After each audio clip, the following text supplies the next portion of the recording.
I've always believed that in this life, we create our own meaning. I moved to this country because I wanted to follow my heart, to pursue my own creative freedom.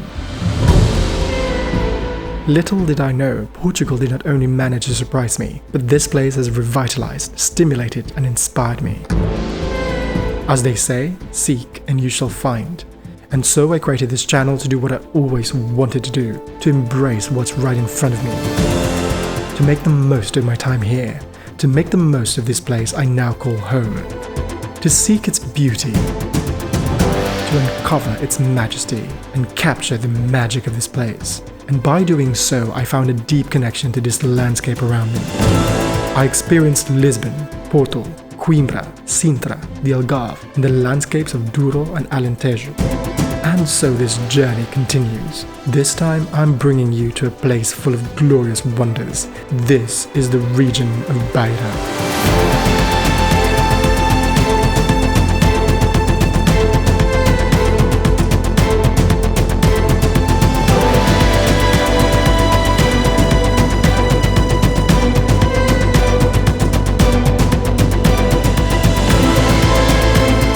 For those who haven't heard of Beira before, that's because it remains a little obscure for outsiders and visitors.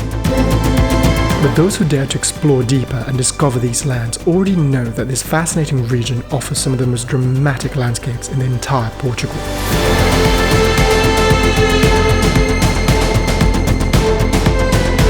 From the highest mountain peaks, to its beautiful plateaus and upland plains, from remote hilltop towns, to ancient castles and mighty fortresses. This is known to be the hinterland of eastern Portugal, a frontier sharing a border with Spain. Beira is less discovered and yet infinitely intriguing, a mystery waiting to be unraveled for those who seek its beauty beyond the ordinary.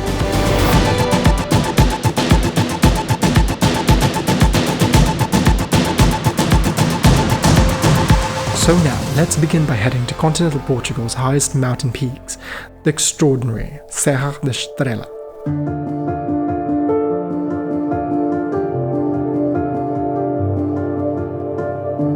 This mountain range takes up a privileged seat in this part of the country, like a solemn crown reigning over the Beira region. The mountain also contains the Serra da Estrela Natural Park, which is the largest protected area in this country. Climbing up here feels like convening with nature, and as I observed, this is some of the quietest and most remote places I've ever been in Portugal. There's a way in which the mountain envelopes you with such peace. You can hear every rustle, every blow of the wind, the flight of a bird, the sound of cascading water in the streams. Climbing up here is also an altitude test. As we climb higher and higher, navigating these incredibly perilous, winding roads, the mountain landscape becomes wilder, harsher, and yet strikingly breathtaking. Glacial rocks jutting out from the landscape, hinting at ancient natural forces at work here. We also visited the few lagoons across the mountains, amazed by these bodies of water on such high altitudes.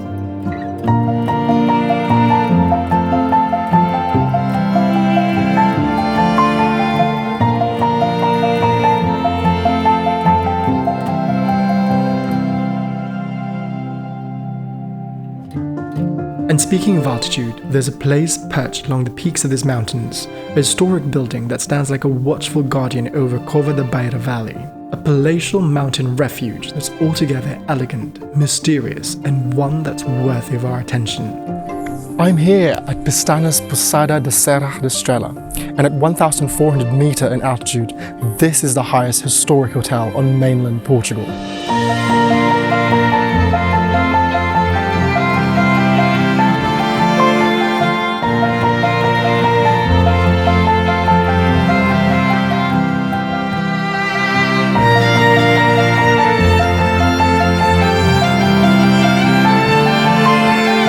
This piece of grandiose architecture was built in the early 20th century and was originally intended to be a sanatorium, where those afflicted with tuberculosis and respiratory illnesses would go and be treated, breathing the purity of the air on the mountains.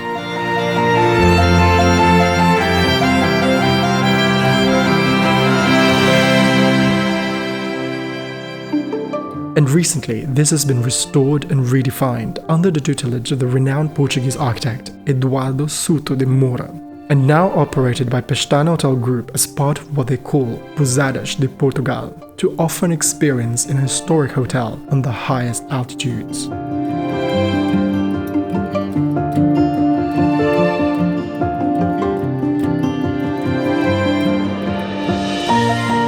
This is a place that offers tranquility and peace. You can truly enjoy that shroud of silence high above the mountains and gaze on the clarity of those divine views around you.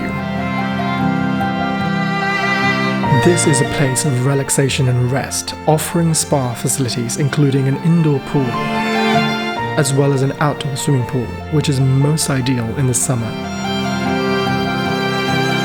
This is also a place of flavors, whether you're indulging in a great hotel breakfast or later tucking into the delicious flavors and sumptuous regional dishes served up by its restaurant.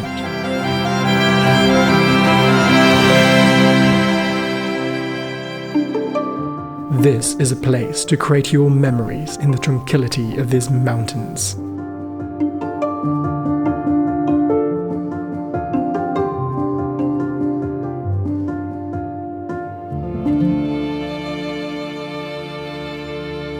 While we're at it, let's talk about the splendor of these mountains. I stayed here for a while, often navigating these roads in heavenly abandon. And the further I go, the clearer I see the essence of this place. A place where the most pleasure you'll get is by exploring the nature trails where you can truly savor the mountain air. A place where you unexpectedly end up on viewpoints after viewpoints, where the views are, of course, just divine.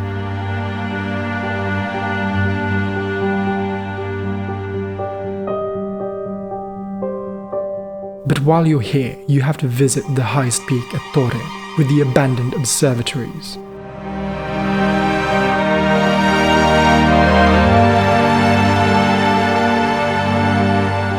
This is mainland Portugal's highest point at 1,900 meters in altitude, and one of the few places in Portugal to be covered with snow in the winter.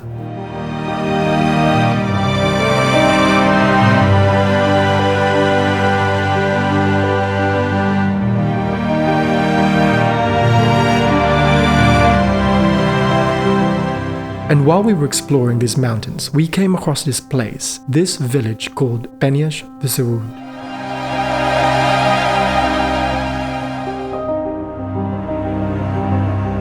A village built on top of this scenic landscape. It means cliffs of health, and it's considered a place to restore and replenish. It's now popular with mountain chalets, close to a popular ski resort, where it's decked with snow in the winter. While you're here, you can also check out Serra da Estrela, with its cabin-looking interiors, a very pleasant atmosphere, and of course, sumptuous wine and food to keep you nourished.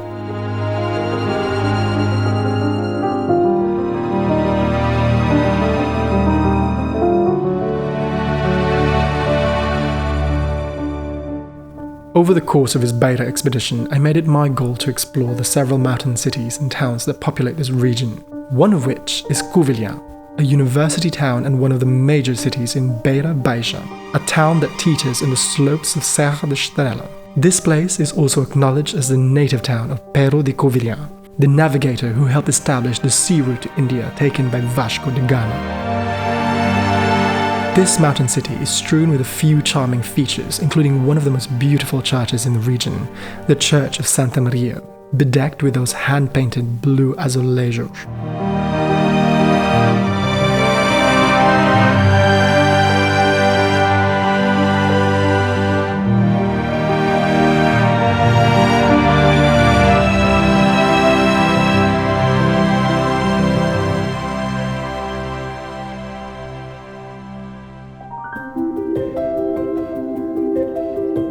But truly, for me, the best experience at Covilhã was the food, and what glorious food. First, there's the Taberna de la Rainha, simply one of the best restaurants I've been to in the entire Beira. It looks like a modest, rustic-looking stone tavern, but boy, it packs all its pleasures in the flavors of its regional dishes. Muito obrigado, thank you.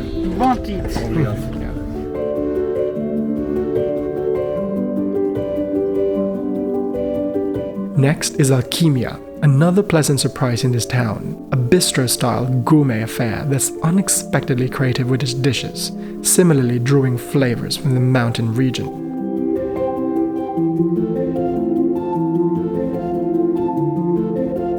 After exploring Covilhã, we went northeast in Beira to experience one of the most enigmatic historical towns in the entire Portugal, the quietly captivating Belmonte.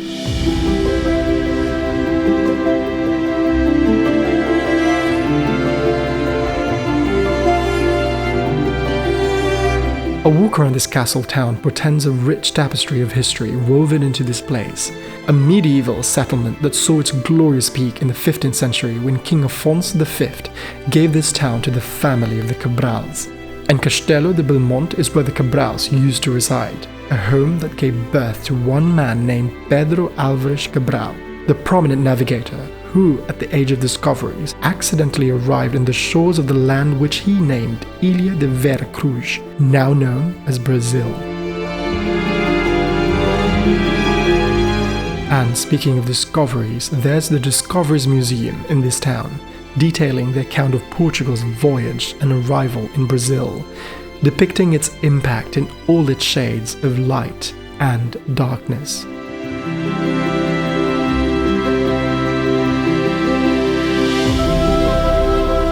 The story of Belmonte is also the story of Jewish survival in this town. When Judaism was expelled from the Iberian Peninsula during the Middle Ages, the Sephardic Jews lived in isolation and secrecy in Belmonte, where this Hebrew culture and existence survived here for over 500 years. You can learn the story of Sephardic Jews here at Museu Judaico, the first Jewish museum in Portugal.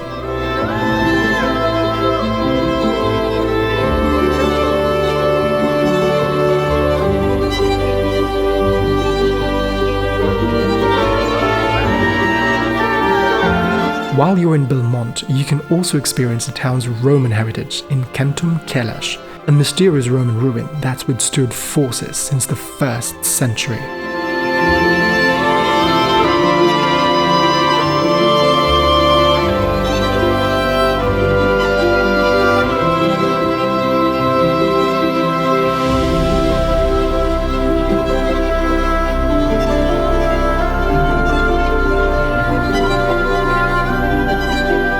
Meanwhile, during our stay in this town, we found a solemn refuge in the quiet corner of these mountains, a 13th century Franciscan convent, Nossa Senhora de Esperança, whose original structure was preserved and expanded to become this historic hotel, Pousada Convento de Belmonte.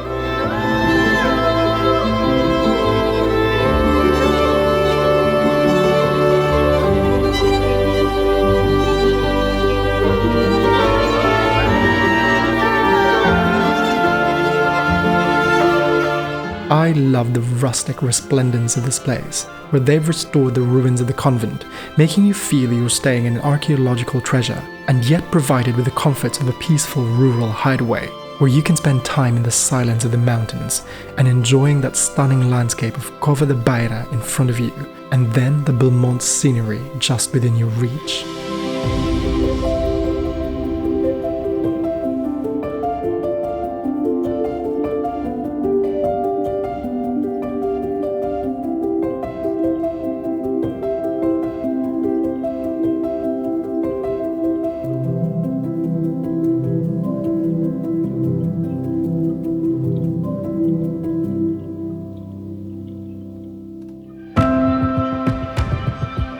Exploring this part of Portugal with the one and only Salvador de Castro means exploring the vastly underrated wine region of Beira Interior. Luckily, I am in the company of an expert, a trusted sommelier with a true passion for Beira's sublime and elegant wines, with vineyards born from a complex terroir placed in high altitudes.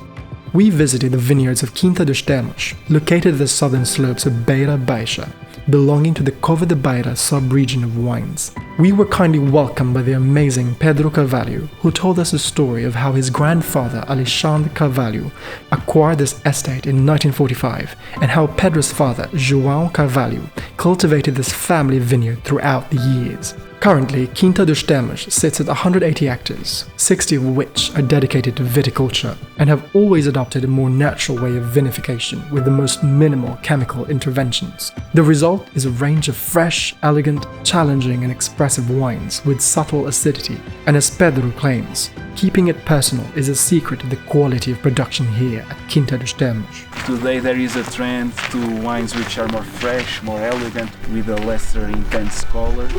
So this is what I said, those producers, what they do is they produce what sells. And we are quite the opposite. We sell what we produce. We have our concept. It's very personal. No, of course. It's what we believe that makes sense to this place. Some of our favorites during our wine tasting here is the Foncal, with the specific grape variety that's been recovered here at Quinta dos Termos. Another one is the absolutely unique wine with the Sangiovese grape, an Italian variety that's so-called blood of Jupiter. This is called O Pecado, and it means the sin. And what delicious sin indeed. Quinta dos Termos is also a story of adaptation, the importance of understanding landscape, terroir, and temperature. And as Pedro explained to us, they had to study these slopes and plant the right grape variety and the right elevation to achieve the best wine results. As with any story of adaptation and survival, in order to thrive, we need to make the best of what's right in front of us and create our own masterpiece. So, speaking of survival, we went further east to return to the distant past, a village forged from the mountain rocks, a 13th century medieval settlement that's one of the oldest and most picturesque villages in Portugal. This is Sortelha.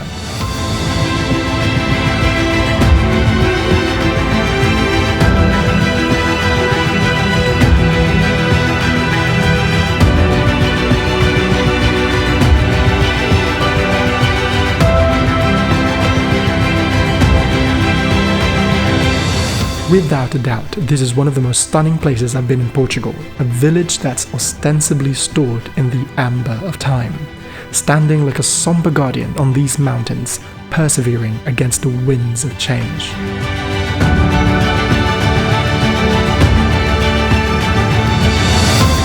Some places do stay true to their character, beholden to their own meaning. And to continue to create my own meaning, I continue to persist in exploring these lands, see these places in my own eyes, and hopefully capture the soul and essence of the Beira region. Stay tuned for part 2 of In the Mood for Beira.